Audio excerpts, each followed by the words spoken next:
Ya, kita akan mulai melakukan simulasi pertama kali dengan menuliskan ebupod.pajak.go.id di dalam URL browser. Kemudian tampilan selanjutnya, karena belum login, maka aplikasi atau alamat URL ebupod akan secara otomatis menampilkan halaman login DJP online.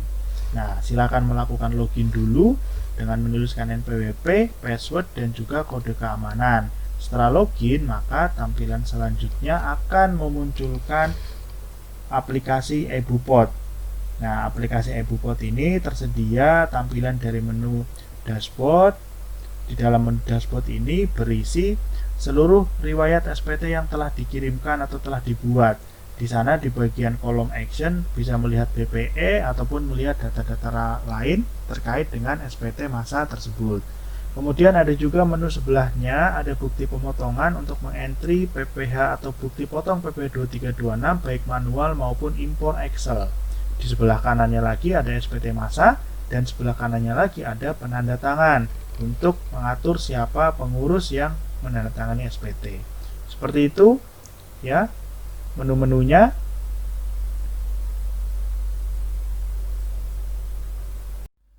Berikutnya kita bersiap untuk mengisikan identitas penandatangan SPT. Ada di dalam menu pengaturan, kemudian pilihan penandatangan.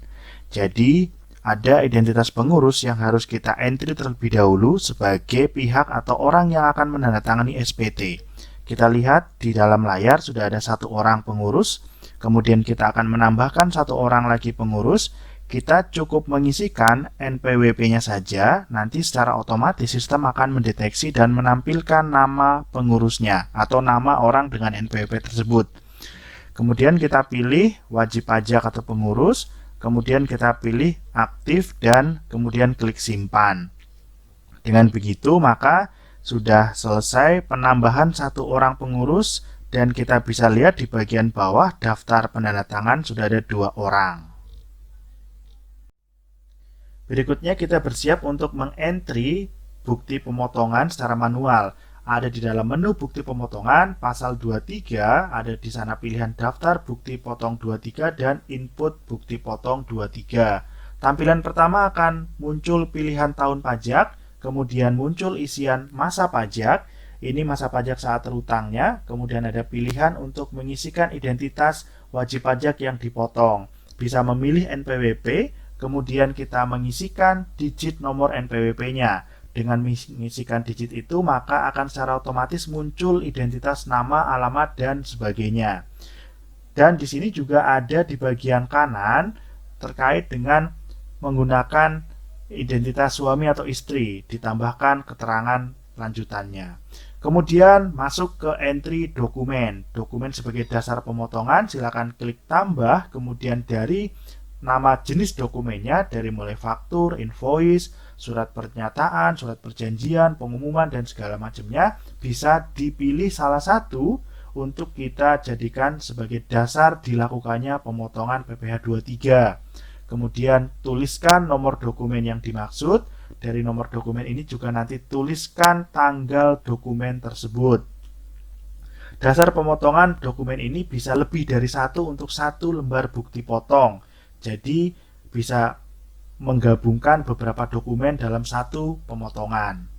Kemudian di bawahnya ada pilihan tanpa fasilitas ataupun PPh 23 dibebaskan ataupun PPh 23 ditanggung oleh pemerintah. Kita pilih yang tanpa fasilitas dulu. Kemudian masuk ke isian berikutnya tentang pajak penghasilan yang dipotong. Pertama, dari kode objek pajaknya kita pilih apakah ini jasa dan juga jasanya itu spesifiknya apa sesuai dengan PMK 141. Kita bisa langsung mengetikkan jenis jasanya, misalnya internet, maka akan langsung search. Kemudian bisa kita pilih. Kemudian kita juga bisa menambahkan dengan menuliskan jumlah penghasilan brutonya berapa. Kemudian di sana tarif juga sudah muncul otomatis karena jasa. Bisa klik hitung dan hasil PPh yang dipotong langsung muncul. Kemudian identitas pemotong pajak, kita tinggal pilih dari yang sudah kita entry apakah wajib pajak pengurusnya ataupun kuasa, dan dari pilihan itu akan memunculkan nama sesuai dengan yang sudah pernah kita entry di penandatangan SPT. Kemudian diklik lengkap benar jelas pernyataan, kemudian klik simpan.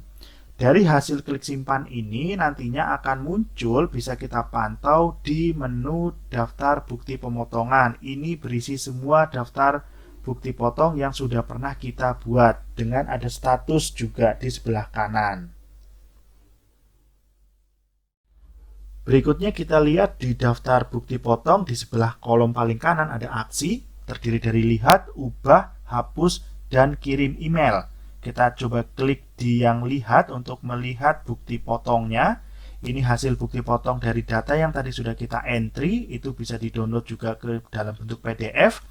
Di sana kita lihat data-datanya dari mulai identitas sampai juga tanggal dokumen. Ada juga di sana nilai nominal. Kemudian ada tanggal pemotongan yang sesuai dengan kapan tanggal saat entry data dilakukan.